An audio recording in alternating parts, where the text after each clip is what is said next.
Right now, let's talk to the man who is at the centre of that those protests and those arrests. That's Graham Smith. He's the Chief Executive of Republic, the pressure group campaigning for the abolition of the monarchy. Good morning to you.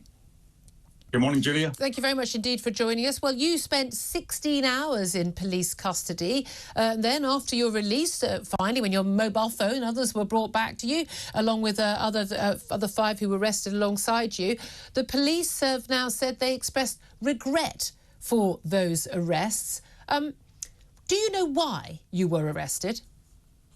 No, I mean, I can't just put on the record there were 8 of us in total. There were 6 where the ban was, 2 others were arrested later. We understood all 8 of us were, they decided to take no action, so we're looking for clarification on those other 2. I believe it was a premeditated decision to remove us from the protest site. That we had nothing on us that could suggest we were intending to commit a crime or equipped to commit a crime. There was no way that they could have had any suspicion that we were planning to commit a crime, and we had spent the previous 4 months having conversations with senior police officers explaining in detail what our plans were, right down to the equipment and the placards we were going to be turning up with and what time and where we would be. And I told them that when they approached us on Saturday morning, and they simply weren't interested. I mean, they immediately, as we opened the back of the van, surrounded us, and there must have been about 30 or 40, maybe even 50 police officers within that proximity. And it was incredibly heavy-handed and very, very clearly, in my view, premeditated. And we've seen this video footage, there's photographs of them opening the van and all these placards, the posters you had, all these signs. As you say, you've been in talks with the senior police officers to arrange this protest.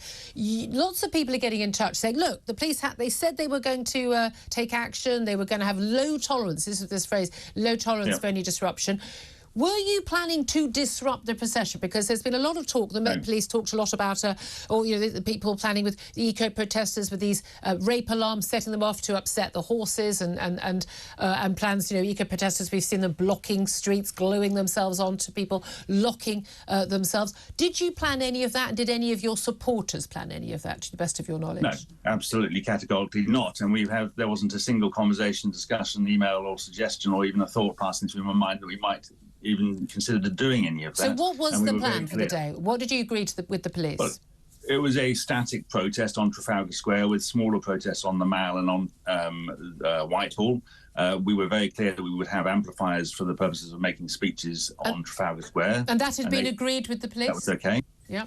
They were okay with that, yep. We said that we would have megaphones and that there would be chanting, and that we would have these large flags that you would see in some of the footage. We told them the sort of numbers we were expecting, and they, right up until Friday last week, the day before, they said that they had no concerns and they would engage with us and ensure that everybody, spectators and protesters, could get on with their lawful activity. And this is the point. When you're asking before your viewers, was it okay? I mean, the point is it okay to arrest people who are going about their lawful business? No, it's not. And there was absolutely no grounds for thinking that we were doing anything other than that. Very clearly they determined that they were going to arrest us the moment we turned up. And this is it. I had some messages actually from some government ministers yesterday after I was been tweeting about this at the weekend, and saying, you don't understand the full context, the concerns about a terror attack, concerns about protesters trying to actually disrupt the procession.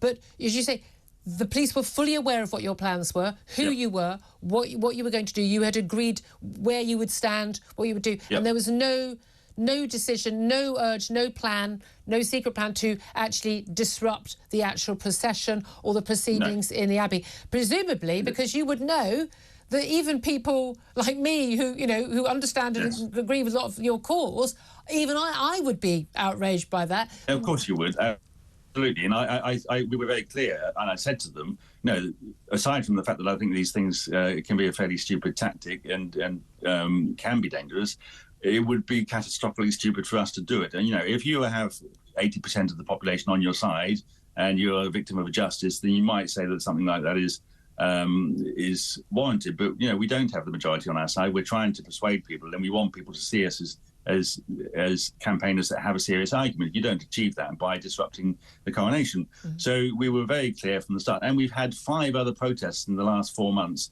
in close proximity of Charles across the country, Colchester, York and elsewhere, every time we were contacting the police in advance, told them what we were going to do, turned up, did it, no problems whatsoever. Okay. We have seen some instances, haven't we, where eggs have been thrown. We have seen instances where, and again, I can understand people's views on, say, Prince Andrew, absolutely understand, but people shouting at Prince Andrew as he walks with his other siblings behind, the funeral cortege for the Queen. Yeah. Again, just inappropriate, bad manners more than anything else. And I mean, again, that's not going to win any hearts and minds. And you don't have control over what every person campaigning with you is going to do. Was that a concern for you? Well, I mean, I think shouting at Andrew, you can sympathise with people's attitudes. Apologies. You can sympathise with people's attitudes towards Andrew, but yes, I can see that people might think it's bad taste. I don't think it was a criminal offence. I thought that was mishandled. Throwing eggs is a criminal offence, but I mean, people do that as a point of protest, and people have done that. John Major, I remember years ago, got egged, and that person was also prosecuted. Yeah. No, so, we were very clear that we would also cooperate with the police if we thought there were people in our protest who were intent on committing a crime. So we couldn't have been more clear. And I'm not someone who goes around saying defund the police. No, I've actually written to the police on occasion saying, look, I fully accept you've got a difficult job. We are talking to you because of that, and we want to make your jobs easier by not having any concerns about our protest plans. What do you say to people who wanted to enjoy the coronation, who staunch monarchists or not, but just wanted to enjoy a wonderful big state occasion, the pomp and the circumstance and the music and just a family event, a nice day out, tourists enjoying it as well? People like that who would say, look, people are having a good time. Why do you have to have your views known on this particular day? Can't you let people just enjoy the party? What would you say to that? Well, I mean, people have the right to go down and spectate, and they have a right to go down and protest, and neither one has a greater right than the other. And, it is it's estimated £250 million being wasted on what is, in my view, a vanity parade. It's no point in having a coronation. It could have done without it. It is essentially a political statement, and it is an attempt to sort of secure the future of the monarchy. And so, of course, opposition to the monarchy is going to be there. And that simply has to be accepted. Now, we have engaged with spectators as well. When we were in York, where Charles was, we were talking to the spectators through the megaphone. We tried to keep the mood light. And they, on the whole, kept the mood light as well. And it was a good-natured, bit of good-natured banter. Sometimes they would try and drown us out with God Save the King, and sometimes there would just be, people were just interested as to why we're there. But I mean, we were not protesting against the spectators. We had no intention of spoiling their fun. It was a very long route. People could have chosen many places to be. And our position was only to protest against the monarchy as an institution we consider to be beyond the pale and unacceptable in a democracy. And those rights are as equal as the right to go about your lawful business and celebrate. But I mean, I would say that the right to dissent is fundamental and in a way more important, because you must, the right to protest, in my view, after the weekend, doesn't really exist in this country anymore. It is now a freedom contingent on permission from the police and people in the government, and I think that is a very serious concern. And we need to know that that's no longer going to be the case. That's a real concern, isn't it? Like you brought your mobile phone back by the police. You've had a personal apology from a senior police officer. Is that right? Yeah, I mean, the chief inspector turned up at my door last night whilst I was in the middle of another interview, and he apologised. They seemed very embarrassed, to be perfectly honest. And I think there are a lot of decent officers out there, and I think a lot of them would agree that this was a mistake.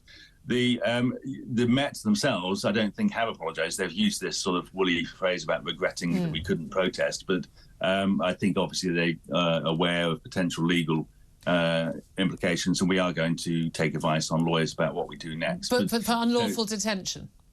Yes, absolutely. And I think we also want answers to where the decisions came from and whether there was political pressure on senior officers in the Met, because I think, as I said, it was very clearly premeditated, and they were fully aware, both beforehand and on the day, that we what our plans were, and yet they still disrupt. And that's the key thing, isn't it? Because a lot of people, and again, even a government minister got in touch with me, being very, very clear about, well, look, on the day, there was a lot of pressure. They had lots of threats. You got to know the context of this. But you say they did know what you're about your plans, and and when these arresting officers, say 30, 40, even 50 police officers, when they turned up, you did explain who you were and that you had permission for this. And did you presumably have a contact name or number for somebody who they could contact to verify this? The officer said, I said to the officer arresting me that we have had these long conversations with the Silver Commander, superintendent. He said, can you name that person? I said, yes. I gave him the name. And he just said, well, meetings don't really mean anything, do they? So he was clearly not interested. And the police said to us on numerous occasions, and other police forces around the country, they said, look, our concern, what we want is to avoid any surprises. If people suddenly turn up on a day, we don't know who they are, then we are concerned.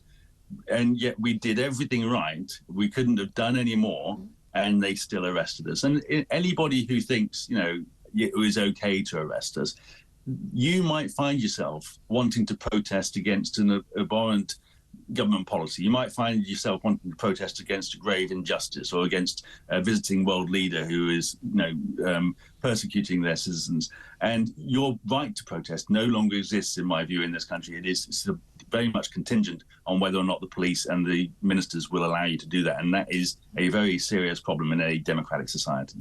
Graham Smith, I really appreciate joining us, Chief Executive of the Republic. Thank you very much indeed.